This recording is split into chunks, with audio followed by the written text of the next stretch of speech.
kala fogaanshaheenu uma ahan jawaab inuu cadowna soo dhex galay labadeena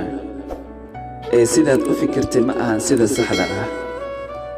maxaa yeelay taladeena ayaad gacanta u gelisay cadowgeena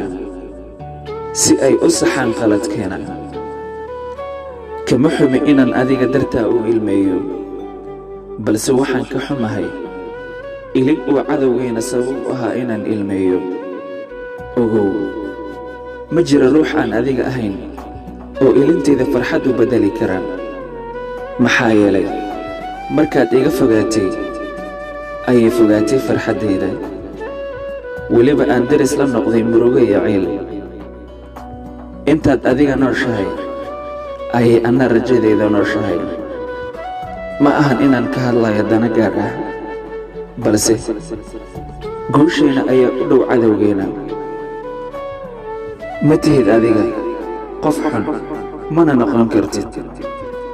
ima nabcid adiga laakiin waa la ii kaa xumayn karaa aniga balse aniga adiga la ima kaa xumayn karo aniga waa mursal xuseen mursal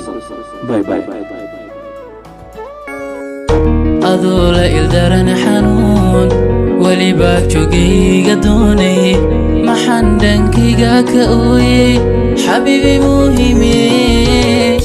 أذول إلدرن حنون ولي باكجوجي قدوني محندنكي كأوي أو ترنيا قلبي كان أموس فري